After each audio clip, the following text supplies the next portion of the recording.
Olá, crianças! Vamos para mais uma aula, tá? Hoje, na língua portuguesa, eu vou falar com vocês sobre a carta. Alguém de vocês já escreveu uma carta ou já recebeu uma carta? Bom, o que é uma carta? Uma carta, ela também é um meio de comunicação, tá? Apesar de toda a tecnologia aí, ainda se utiliza esse meio de comunicação, tá? Mas esse meio de comunicação, qual é o objetivo da carta? O objetivo da carta é transmitir mensagens a alguém, ou seja, é você se comunicar, tá? Esse é o objetivo da carta. Sendo que, quando vamos escrever uma carta, quando se trata de pessoas que a gente tem uma intimidade, a gente utiliza uma linguagem do dia a dia, tá? E quando a gente tem uma certa intimidade. E o nome dessa linguagem nós chamamos de linguagem coloquial, ou seja, uma linguagem formal, uma linguagem mais elaborada, mais correta, tá? Mas nós fazemos isso para pessoas que nós temos mais intimidade, parentes, amigos, irmãos, enfim, tá? Mas ela não deixa de alcançar esse objetivo aqui, que é transmitir, se comunicar, tá? Sendo que para fazer essa comunicação existe um processozinho, tá? Como é que eu faço? Eu quero enviar uma carta para uma amiga e qual é o procedimento? Evidente que eu vou precisar de um envelope. Primeiro eu vou escrever a carta, né? E a gente geralmente, quando começa a escrever uma carta, a gente coloca lá o local, a data, tá? E a gente começa fazendo, sempre falando alguma coisa. Olá, tudo bem? Como é que você está? E aí a gente começa a desenvolver o assunto que a gente quer. Depois que a gente escreve a carta, a mensagem, vamos precisar de um envelope, tá? Para poder fazer com que essa mensagem nossa, essa escrita, chegue até a pessoa. Então vamos lá. Eu coloquei aqui para vocês mais ou menos o modelo que é uma carta. Claro que vocês pegar um envelope amarelo não vai ter. Vocês vão, geralmente a carta, o envelope é branco, às vezes o envelope é pintadinho do lado, tá? Da beiradinha. Aqui é só para vocês terem noção. Existem os dois lados do envelope, tá? O lado do destinatário e o lado do remetente. Muito bem, do lado do remetente, o destinatário fica na frente do envelope e o remetente no verso. No remetente eu vou colocar o nome. No caso, eu que estou escrevendo, eu vou colocar o nome. Vou colocar o meu endereço, onde eu moro, a rua, vou colocar o número, tá? Vou colocar o bairro, há uma necessidade de colocar tudo. A cidade, o estado e o CEP, tá? Na parte do destinatário, eu também preciso colocar para quem eu quero que a carta chegue. O endereço, o nome da pessoa, o bairro, a cidade que vai chegar essa carta, o estado e o CEP desse lugar. Bom, o que é CEP? Para a carta eu preciso colocar duas siglas. A sigla do estado, tá? E o CEP, porque se eu não colocar o CEP, vai ser difícil essa carta chegar onde tem que ser. O que é o CEP? CEP aqui é um código de endereçamento postal, tá? Ou seja, é um número. Geralmente no envelope, vocês vão ver, se vocês tiverem, com certeza já tiveram a oportunidade de ver o envelope de carta, sempre tem uns quadradinhos, tá? É nesses quadradinhos que se colocam os números referente ao CEP.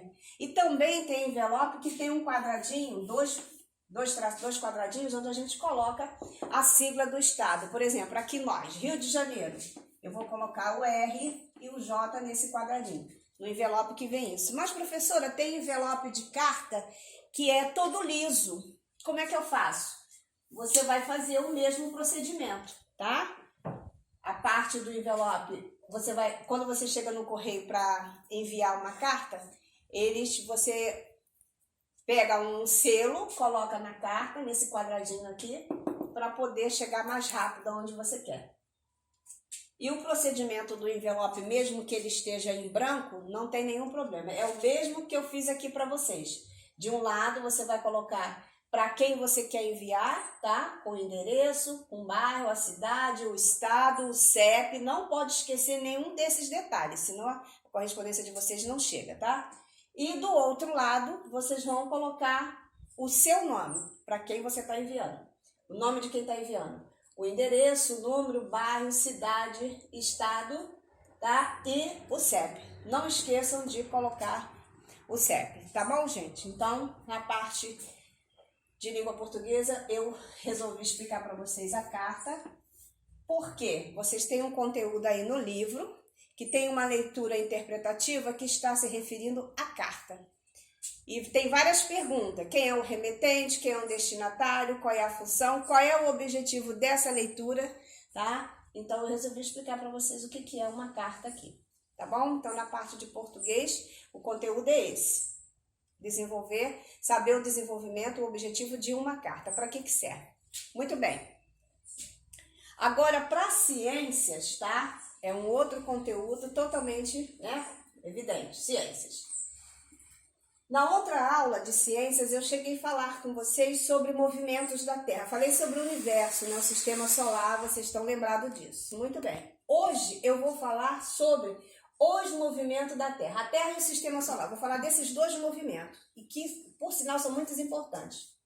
A Terra, ela possui dois movimentos. O movimento de rotação e o movimento de translação.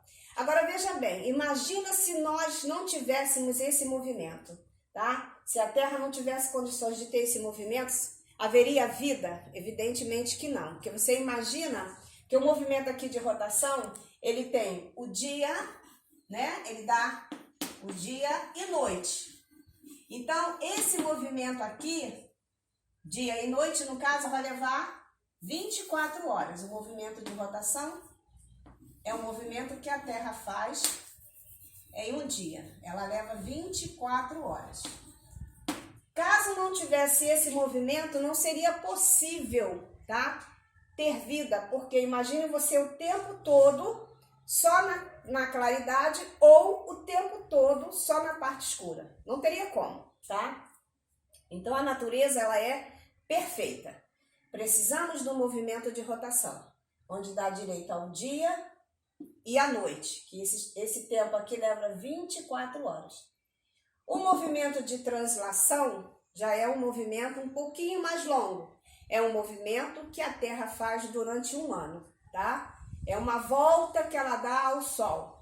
E essa volta que ela dá ao Sol, ela leva 365 dias, tá? 5 horas e 48 minutos, que acaba sendo um ano civil.